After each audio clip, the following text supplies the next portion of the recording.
এসকেবিইউ university semester 1 তোমাদের পরীক্ষা কিন্তু এই ফেব্রুয়ারি মাসেই রয়েছে। তোমরা আমাকে পরীক্ষার ডেট জানিয়েছো, তার জন্য আমি তাড়াতাড়ি করে তোমাদেরকে সাজেশানটা দিচ্ছি। সেমিস্টার 1 জিওগ্রাফি সাজেশান দেওয়ার আগে ছোট্ট কিছু কথা তোমাদের সঙ্গে শেয়ার করে নিই। বিশেষ করে এসকেবিইউ ইউনিভার্সিটি যে সিলেবাস রয়েছে সেখানে কিন্তু 10 নম্বরের প্রশ্ন তোমরা আশা করছি ইজিলি কমন পেয়ে যাবে।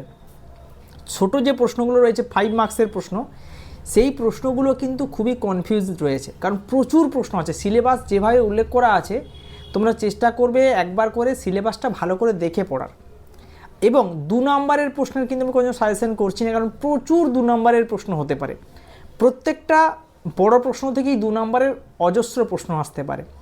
তোমরা বড় প্রশ্নগুলো ভালো করে খুঁটিয়ে পড়ো, সিলেবাস অনুযায়ী পড়ো, তাহলে কিন্তু সমস্ত প্রশ্নই তোমরা কমন পেয়ে যাবে।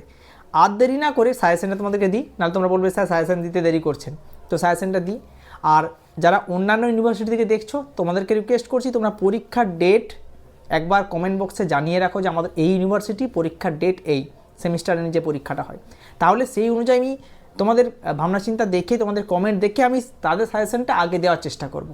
তাহলে কমেন্ট করো, আর ভিডিওটা যদি তোমার কোনো বন্ধুর কাছে পাঠিয়ে দাও তাহলে খুব উপকার হয়, কারণ এসকেবিইউ ইউনিভার্সিটি যারা সাজেশন দেখোনি বা যারা আমাদের চ্যানেল ভিজিট করোনি তারা অবশ্যই সেই সাহায্যটা পাবে, ঠিক আছে। আর যদি তুমি নতুন দেখছো আমাদের চ্যানেলে তাহলে চ্যানেলটাকে অবশ্যই তোমরা সাবস্ক্রাইবটা করে রাখো, নাহলে কিন্তু পরবর্তীকালে ইম্পর্টেন্ট ভিডিওগুলো তোমরা মিস করে যাবে। তো দেখো প্রশ্নগুলো দেখে নাও। 10 মার্কসের যে প্রশ্নগুলো important, describe the model of landscape evolution by Penck with criticism, ঠিক আছে। Discuss briefly internal structure of the earth with proper diagram.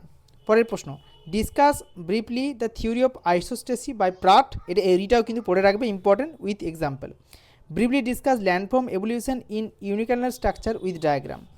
Discuss landform evolution on folded structure with diagram. এগুলো গেল 10 নম্বরের প্রশ্ন। চলে আসি 5 নম্বরের ইম্পর্টেন্ট প্রশ্নগুলো দেখে নাও। Discuss the controlling factor of insolation. Write a short note on global hydrological cycle. Discuss the classification of forest according to Chapman, এটা খুব important. Distinguish between zonal and azonal soil. পরের প্রশ্ন, describe 5 landform produced by fluvial erosion with diagram. Describe 5 landforms produced by aeolian erosion with diagram. Describe 5 landforms produced by karst deposition with diagram. Distinguish between Sial and Sima. Distinguish between Airy and Pratt theory.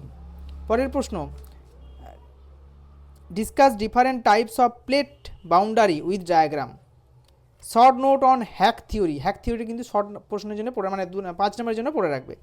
Discuss the different current of Indian oblique Atlantic Ocean. দুটো ওশিয়ানের জন্য যে কারেন্টগুলো রয়েছে সেই কারেন্টের নাম, কী ধরনের প্রকৃতি, এগুলো সব পড়ে রাখবে। Distinguish between exogenic and endogenic forces বা প্রসেস যেটা। Discuss the characteristic of savanna biome. এবং লাস্ট প্রশ্ন, distinguish between dyke and sill. এই প্রশ্নগুলো মোটামুটি ইম্পর্টেন্ট মনে হলে তোমরা এগুলো পড়ে রাখবে। এছাড়াও কিন্তু তোমরা অবশ্যই তোমাদের সিলেবাস অনুযায়ী ভালো করে পড়বে।